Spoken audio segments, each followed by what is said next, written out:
Aujourd'hui, partageons la parole de Dieu intitulée « Une grande énigme ». Avec ce sujet, prenons le temps de partager la grâce de Dieu.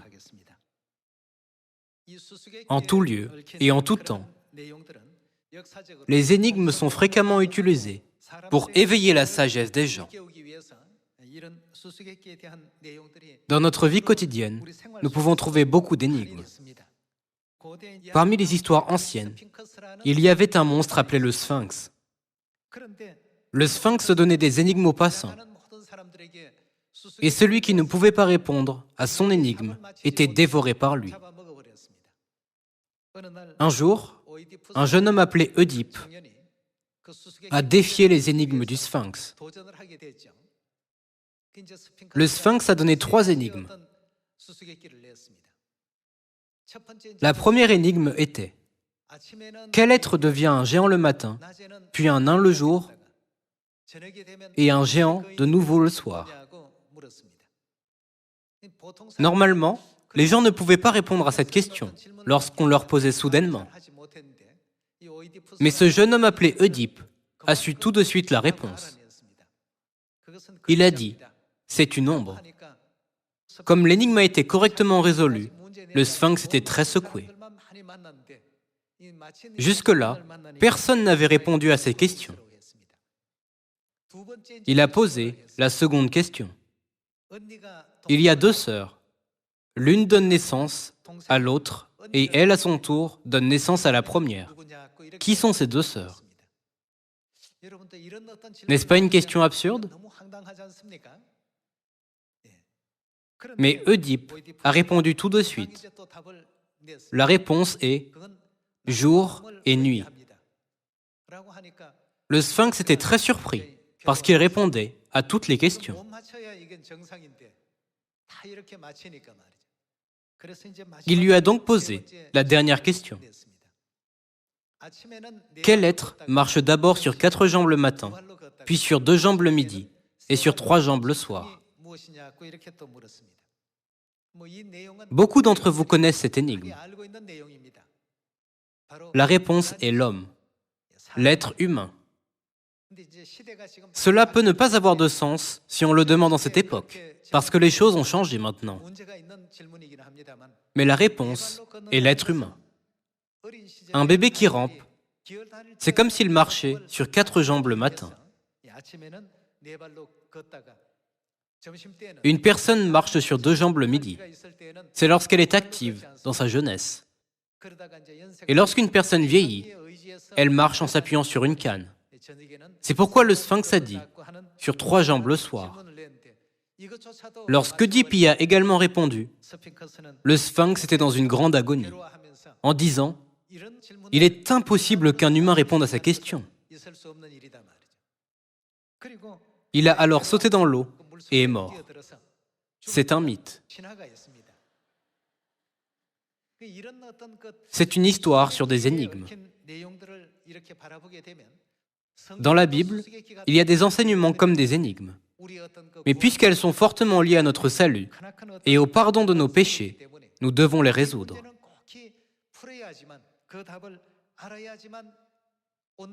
L'énigme que nous allons résoudre aujourd'hui est une grande énigme.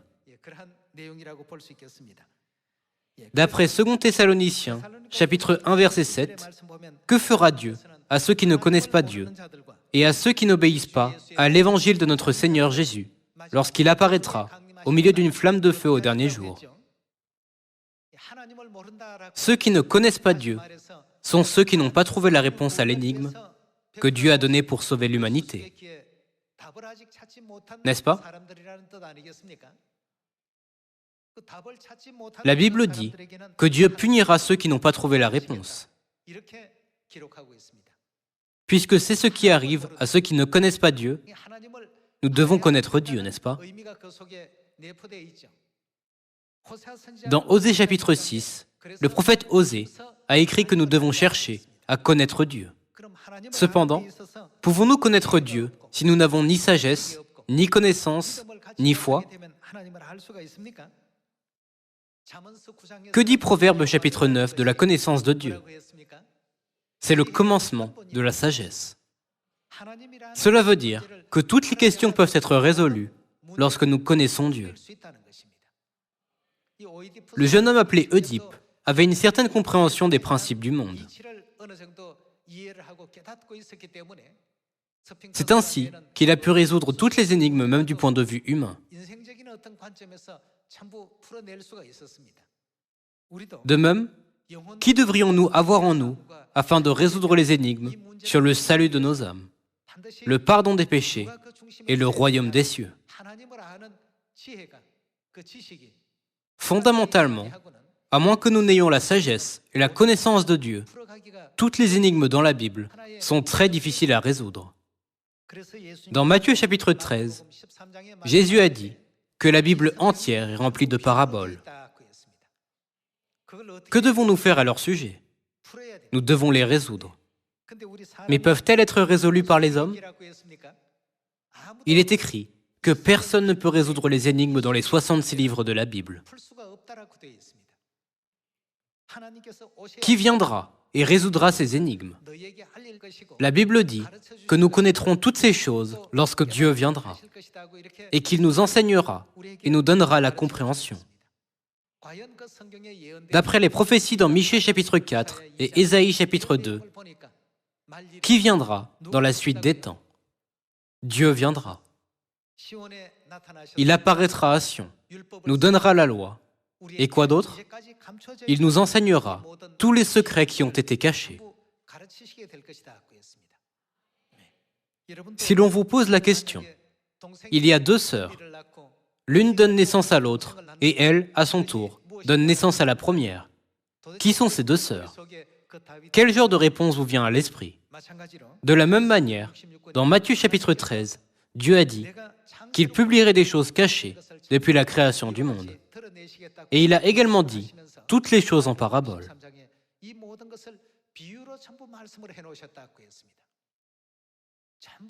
Puisqu'il y a des choses comme des énigmes, de la Genèse à l'Apocalypse,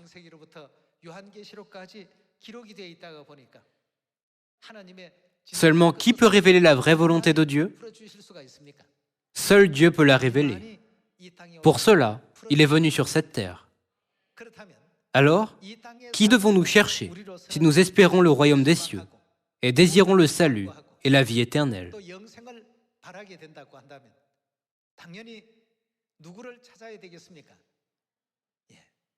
Nous devons chercher Dieu, qui est la source de la sagesse et de la connaissance.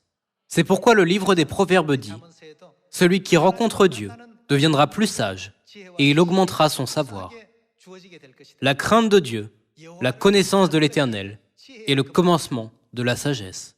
Dans Colossiens, chapitres 1 et 2, il est écrit que le Christ est le mystère, n'est-ce pas? Cela veut dire que seulement lorsque nous connaissons le Christ, nous pouvons trouver par lui toutes les réponses dans la Bible qui se composent de paraboles.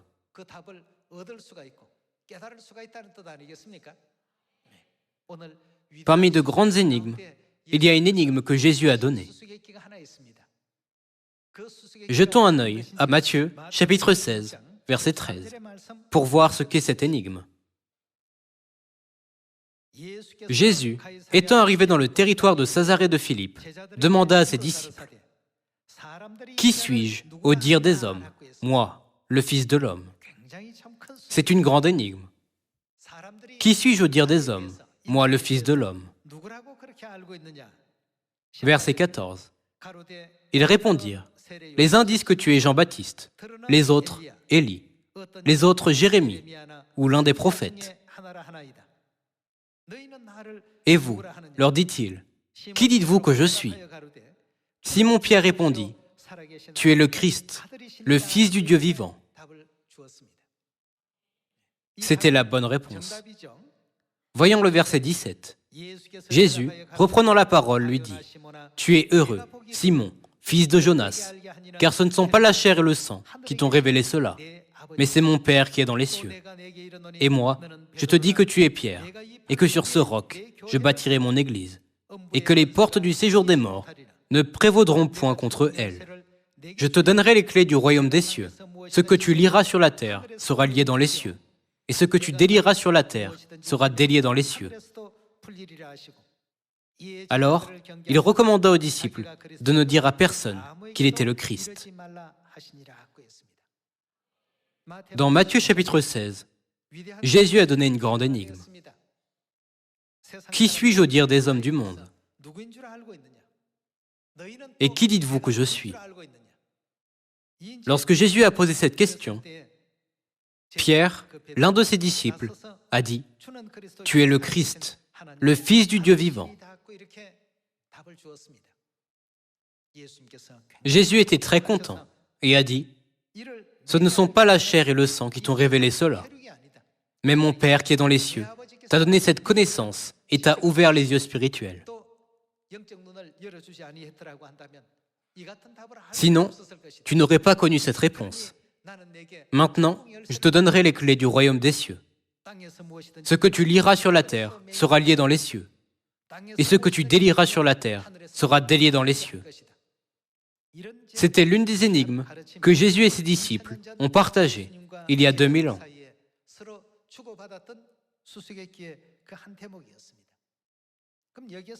Ici, l'important est comment Pierre a-t-il connu la réponse? Allons à Jean chapitre 6 et découvrons à travers quelques écrits de la Bible comment Pierre savait que Jésus était Dieu qui est venu sur cette terre. Voyons le chapitre 6, verset 66. Dès ce moment, plusieurs de ses disciples se retirèrent et ils n'allèrent plus avec lui. Jésus donc dit aux 12, « Et vous, ne voulez-vous pas aussi vous en aller ?» Simon-Pierre lui répondit, « Seigneur, à qui irions-nous? Tu as, quoi? Les paroles de la vie éternelle. Et nous avons cru, et nous avons connu que tu es le Christ, le Saint de Dieu. » Pour ce qui est de comprendre Jésus, la partie la plus importante pour Pierre était que Jésus avait les paroles de la vie éternelle. Alors, voyons quel enseignement de Jésus a permis à Pierre de comprendre qu'il avait les paroles de la vie éternelle. Allons à Jean, chapitre 6, verset 53.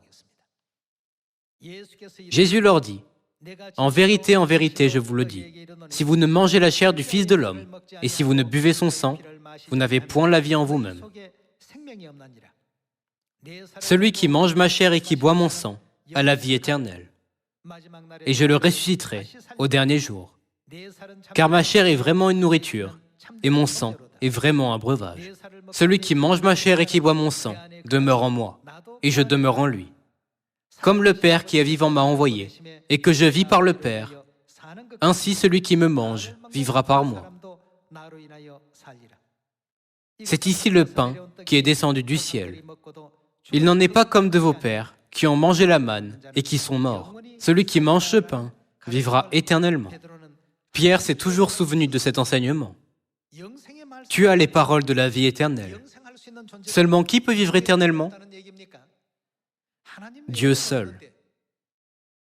Jésus connaissait complètement le chemin de la vie éternelle et l'a toujours enseigné à ses disciples.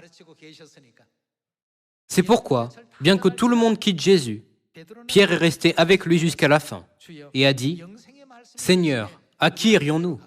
Tu as les paroles de la vie éternelle. Seul Dieu qui vit éternellement connaît le chemin. Et tu le connais, n'est-ce pas? Donc, tu es Dieu. Tu es le Christ qui est venu sur cette terre pour nous sauver. Tu es le Messie que nous attendions, n'est-ce pas? À qui irions-nous? » Puisque Pierre a profondément réalisé la question de la vie éternelle et le fait que seul Dieu peut vivre éternellement, il a correctement reconnu Jésus-Christ, bien qu'il soit venu en chair. Il a répondu tout de suite à la grande énigme que Jésus a donnée il y a 2000 ans.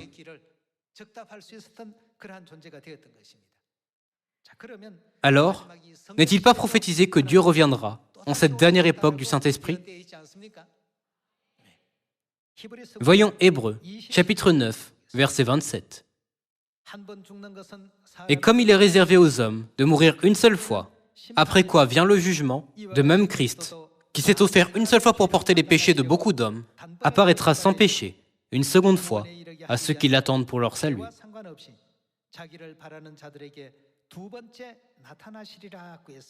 Il apparaîtra une seconde fois. Qu'est-ce que cela veut dire? Cela veut-il dire qu'il apparaîtra en chair ou en esprit? En esprit, Dieu est toujours avec nous. Donc, les expressions « sa première venue » et « sa seconde venue » nous montrent qu'il portera la chair. C'est pourquoi Dieu a utilisé l'expression « une seconde fois », n'est-ce pas? Alors, nous devons reconnaître le Christ lorsqu'il vient une seconde fois. Tout comme Pierre a reconnu Jésus, nous devons également avoir les yeux spirituels pour reconnaître le Christ qui est venu sur cette terre au sujet de la vie éternelle.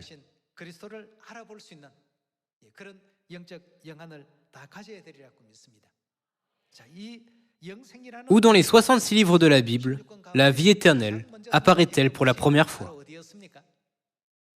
Elle est mentionnée dans la Genèse, dans le jardin d'Éden, n'est-ce pas? Regardons Genèse, chapitre 2. Voyons le chapitre 2, verset 9. L'Éternel Dieu fit pousser du sol des arbres de toute espèce, agréables à voir et bons à manger, et l'arbre de la vie au milieu du jardin, et l'arbre de la connaissance du bien et du mal. Ici, Dieu a fait pousser des arbres de toute espèce dans le jardin d'Éden. Et quels arbres étaient au milieu du jardin? Dieu a créé l'arbre de vie et l'arbre de la connaissance du bien et du mal au milieu du jardin.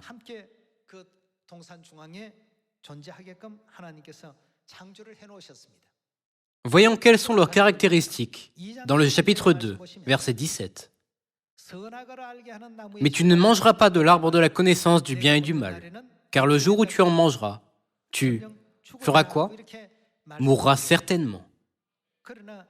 Cependant, dans le chapitre 3, vous pouvez voir qu'Adam et Ève ont été tentés par le serpent, ont mangé le fruit défendu et ont apporté la mort à l'humanité à la fin.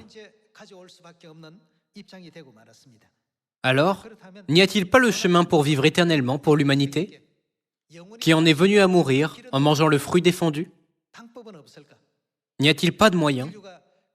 C'est quelque chose sur lequel l'humanité s'interrogeait et qu'elle désirait savoir. Heureusement, en Éden, il n'y avait pas seulement l'arbre de la connaissance du bien et du mal. Il y avait quel autre arbre? Allons au chapitre 3, verset 22. L'Éternel Dieu dit, « Voici, l'homme est devenu comme l'un de nous, pour la connaissance du bien et du mal. Empêchons-le maintenant d'avancer sa main, de prendre de quel arbre? De l'arbre de vie, d'en manger et de vivre éternellement. » Adam et Ève, les représentants de l'humanité, ont été condamnés à mourir en mangeant le fruit défendu.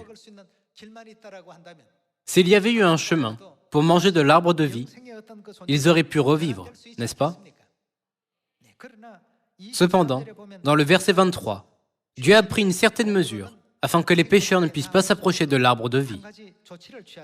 Voyons le verset 23.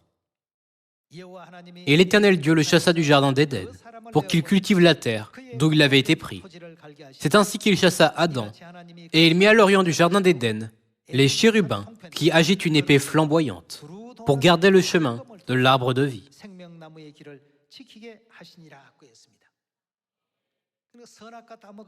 Dieu a commandé aux chérubins de garder le chemin de l'arbre de vie avec une épée flamboyante, afin que les pécheurs qui avaient mangé le fruit défendu n'osent pas s'approcher de l'arbre de vie.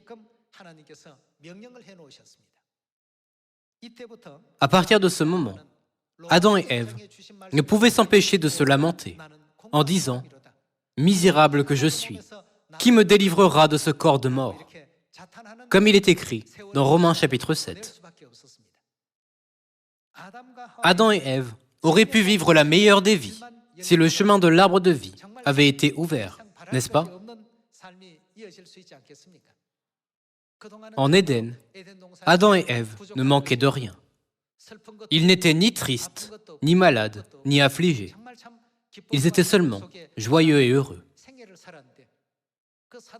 Cependant, comme ils ont été séduits par la ruse du diable, Satan, ils ont mangé le fruit défendu et ont transmis le péché à toute l'humanité. Bien que l'arbre de vie soit là, Dieu a mis les chérubins avec une épée flamboyante afin que les pécheurs n'osent pas s'approcher de l'arbre de vie. Alors, qu'arrivera-t-il aux êtres humains s'ils peuvent manger de l'arbre de vie? Ils vivront éternellement, n'est-ce pas? Cependant, Dieu a bloqué le chemin de l'arbre de vie. Alors, seulement qui peut ouvrir le chemin et nous permettre de manger de l'arbre de vie? Seul Dieu peut le faire. Tout comme Dieu a donné à Pierre les clés du royaume des cieux, Dieu nous a également donné tous les droits de faire connaître aux gens le chemin de la vie éternelle lorsque nous avons rencontré Dieu. Dieu a dit, « Ce que tu liras sur la terre sera lié dans les cieux, et ce que tu délieras sur la terre sera délié dans les cieux. » Alors, nous devons d'abord penser, comment pouvons-nous manger de l'arbre de vie? Qu'est-ce que Dieu veut nous enseigner à travers l'arbre de la connaissance du bien et du mal et l'arbre de vie?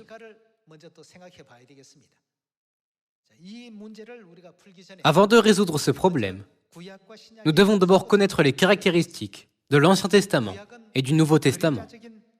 L'Ancien Testament montre la volonté de Dieu comme une ombre.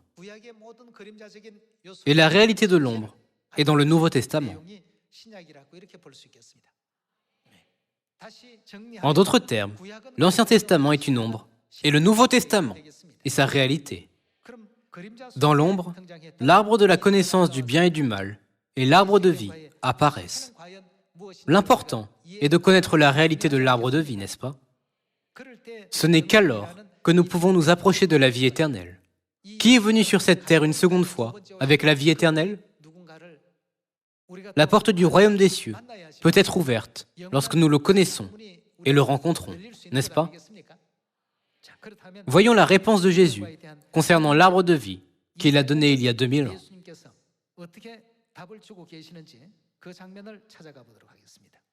Jean, chapitre 6, verset 53. Jésus leur dit, « En vérité, je vous le dis, si vous ne mangez la chair du Fils de l'homme, et si vous ne buvez son sang, vous n'avez point, quoi? La vie en vous-même. » Le péché qu'Adam et Ève ont commis en mangeant le fruit défendu a été transmis à l'humanité. Alors, nous sommes condamnés à mort. Verset 54. Celui qui mange ma chair et qui boit mon sang, à quoi? Celui qui mange la chair du Christ et le sang précieux du Christ a la vie éternelle, et je le ressusciterai au dernier jour, car ma chair est vraiment une nourriture, et mon sang est vraiment un breuvage. Nous devons prêter attention aux enseignements de Jésus concernant la vie éternelle. Dieu a fait que ceux qui mangent de l'arbre de vie en Éden puissent en venir à la vie éternelle. Mais dans Jean chapitre 6, Jésus dit, « Celui qui mange ma chair et qui boit mon sang a la vie éternelle. » Alors, la réalité de l'arbre de vie, qui est une parabole en Éden, est la chair et le sang de Jésus, n'est-ce pas? Nous avons découvert que la réalité de l'arbre de vie que l'humanité voulait le plus est la chair et le sang de Jésus. Jésus a dit que ceux qui mangent sa chair et boivent son sang auront la vie éternelle et qu'il les ressuscitera au dernier jour. Jésus a résolu l'énigme. Ici, il nous donne la réponse. Voyons le verset 54 de nouveau. « Celui qui mange ma chair et qui boit mon sang a la vie éternelle, et je le ressusciterai au dernier jour. Car ma chair est vraiment une nourriture, et mon sang est vraiment un breuvage. Celui qui mange ma chair et qui boit mon sang demeure en moi, et je demeure en lui. Comme le Père qui est vivant m'a envoyé, et que je vis par le Père, ainsi, celui qui me mange vivra par moi. »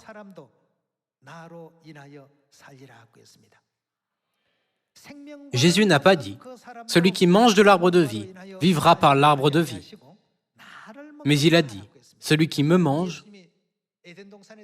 Puisque Jésus est l'arbre de vie en Éden, il a dit « Celui qui mange ma chair et qui boit mon sang aura la vie éternelle ». Jésus enseigne le chemin de la vie éternelle, que l'humanité désirait le plus. Alors, comment pouvons-nous manger la chair de Jésus et boire son sang? Nous devons également avoir une réponse à cela, n'est-ce pas? Allons à Matthieu, chapitre 26, verset 17. Le premier jour des pains sans levain, les disciples s'adressèrent à Jésus pour lui dire « Où veux-tu que nous te préparions le repas de la Pâque ?»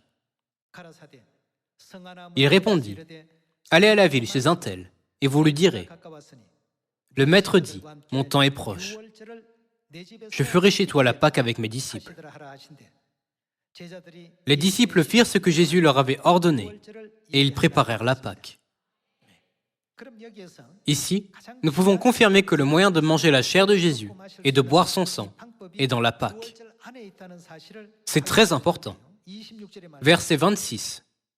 Pendant qu'il mangeait, Jésus prit du pain et, après avoir rendu grâce, il le rompit et le donna aux disciples en disant « Prenez, mangez, ceci est mon corps. » En prenant le pain de la Pâque et en le leur donnant, il a dit que c'était son corps. Verset 27. Il prit ensuite une coupe et, après avoir rendu grâce, il la leur donna en disant « Buvez-en tous. » À propos du vin de la Pâque, contenu dans la coupe, il a dit « Buvez-en tous. » Car ceci est, quoi? Ceci est mon sang, le sang de l'Alliance, qui est répandu pour beaucoup, pour le pardon des péchés. Jésus a dit que le vin de la Pâque est son sang, le sang de l'Alliance. Le pain de la Pâque est la chair de Jésus, et le vin de la Pâque est son sang. En ce qui concerne la bonne réponse aux paroles de Jean chapitre 6, verset 54, « Celui qui mange ma chair et qui boit mon sang à la vie éternelle, il a ouvert le chemin pour manger de l'arbre de vie par la Pâque de la Nouvelle Alliance. » L'arbre de vie en Éden apparaît en tant que vérité de la Pâque.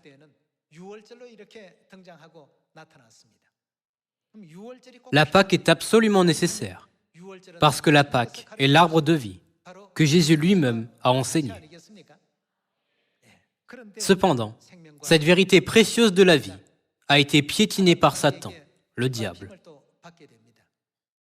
La Pâque avait été célébrée pendant environ 300 ans et a finalement été abolie au Concile de Nicée en l'an 325. Cette chose malheureuse s'est produite sur la terre. Depuis lors, la Pâque n'est pas apparue sur la terre pendant environ 1600 ans. La Pâque a disparu. Ça veut dire que le chemin de l'arbre de vie a disparu. Cette période est l'âge sombre, où il n'y avait ni lumière, ni vérité. Pendant la longue période de 1600 ans, personne ne pouvait avancer vers la vérité de l'arbre de vie. En voyant cette misère de l'humanité, le Christ a décidé de venir sur la terre une seconde fois pour sauver les gens.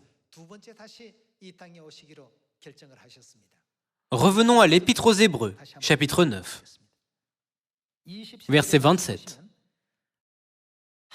Et comme il est réservé aux hommes de mourir une seule fois, après quoi vient le jugement, de même Christ, qui s'est offert une seule fois pour porter les péchés de beaucoup d'hommes,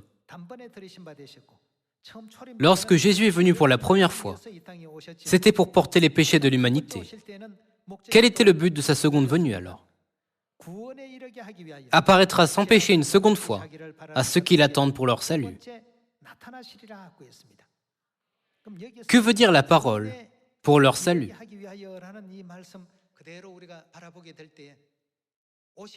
Jusqu'à ce qu'il vienne, la terre avait été enterrée dans les ténèbres, où aucun salut ne pouvait être accordé. Le Christ qui vient une seconde fois pour le salut de l'humanité doit donc apporter l'arbre de vie en Éden. Comme vous le savez, quelle vérité représente l'arbre de vie? Lorsqu'il vient une seconde fois, il doit apparaître avec la vérité de la Pâque, de la Nouvelle Alliance.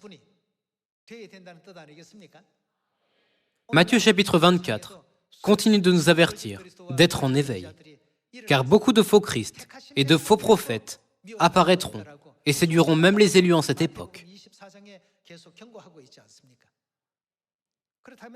Par conséquent, le Christ qui vient une seconde fois rétablira sûrement la vérité de la vie qui a été perdue en Éden et nous fera manger de l'arbre de vie. C'est parce que ce n'est qu'alors qu'il peut sauver l'humanité qui était destinée à mourir du péché d'avoir mangé le fruit défendu. À la plus grande question de Dieu, qui dites-vous que je suis? Pierre a dit, puisque tu as les paroles de la vie éternelle, tu dois être Dieu qui est venu sur la terre. Aujourd'hui aussi, tous les enfants de Sion doivent donner cette réponse. Puisque tu nous donnes la vie éternelle à travers l'arbre de vie, tu dois être notre Dieu. Maintenant, découvrons la réponse de Dieu dans Ésaïe chapitre 25. Ésaïe chapitre 25, verset 6 dit « L'Éternel des armées prépare à tous les peuples, sur cette montagne, un festin de mets succulents, un festin de vin vieux, de mets succulents, pleins de moelle, de vin vieux, clarifié. » Cette montagne désigne la montagne de Sion, n'est-ce pas? Continuons avec le verset 7. « Et, sur cette montagne, il anéantit le voile qui est sur tous les peuples, la couverture qui couvre toutes les nations. Il engloutit la mort pour toujours. Le Seigneur, l'Éternel, essuie les larmes de tous les visages. Il fait disparaître de toute la terre l'opprobre de son peuple, car l'Éternel a parlé. » Les vins vieux qui apparaissent dans Ésaïe chapitre 25, verset 6, désignent le vin de la Pâque, qui n'avait pas été célébré pendant 1600 ans. C'est parce que le vin par lequel Dieu a promis d'engloutir la mort est seulement le vin de la Pâque. Voyons le verset 9. En ce jour, l'on dira, en ce jour où Dieu apparaît et engloutit la mort pour toujours, que diront-ils? Voici, c'est notre Dieu. Maintenant, nous avons obtenu la réponse. Nous avons obtenu la réponse à la plus grande énigme. Qui dites-vous que je suis? Puisque tu es apparu avec la vérité de l'arbre de vie, tu es notre Dieu. Pierre a répondu cela il y a 2000 ans. Au temps du Saint-Esprit, c'est à notre tour de lui donner cette réponse. Voici, c'est notre Dieu, en qui nous avons confiance. Et c'est lui qui nous fait quoi? Sauve. Personne d'autre ne peut nous sauver, si ce n'est celui qui engloutit la mort pour toujours, par le vin vieux de la Pâque. Il nous sauvera. C'est l'Éternel, en qui nous avons confiance. Soyons dans l'allégresse et réjouissons-nous de son salut. Aujourd'hui, nous avons obtenu la réponse à la grande énigme. Qui est-ce? Qui a rétabli la vérité de la Pâque, de la Nouvelle Alliance qui a été une fois perdue? Qui a ouvert le chemin de la vie éternelle et du royaume des cieux? C'est notre Père céleste Chris Han Sang-hong et notre Mère céleste, la Nouvelle Jérusalem, puisqu'ils préparent le festin pour engloutir la mort pour toujours par les vins vieux clarifiés. Ils sont sûrement notre Dieu. La Bible dit, c'est notre Dieu, en qui nous avons confiance. Réjouissons-nous de son salut. Puisque nous avons trouvé Dieu, qui est attesté par toutes les prophéties, puisque nous connaissons la réponse, il n'y a qu'une seule chose à faire pour nous. C'est suivre le chemin de père et mère partout où ils vont. Si nous suivons simplement le chemin, que nous arrivera-t-il? Comme il est écrit dans Apocalypse chapitre 22, nous régnerons au siècle des siècles. Afin que nous puissions jouir de cette gloire, Père et Mère nous ont donné la grande énigme et nous ont amenés à trouver la réponse. Nous, le peuple de Sion, devons suivre le chemin de père et mère. J'aimerais conclure le sermon d'aujourd'hui. Merci beaucoup.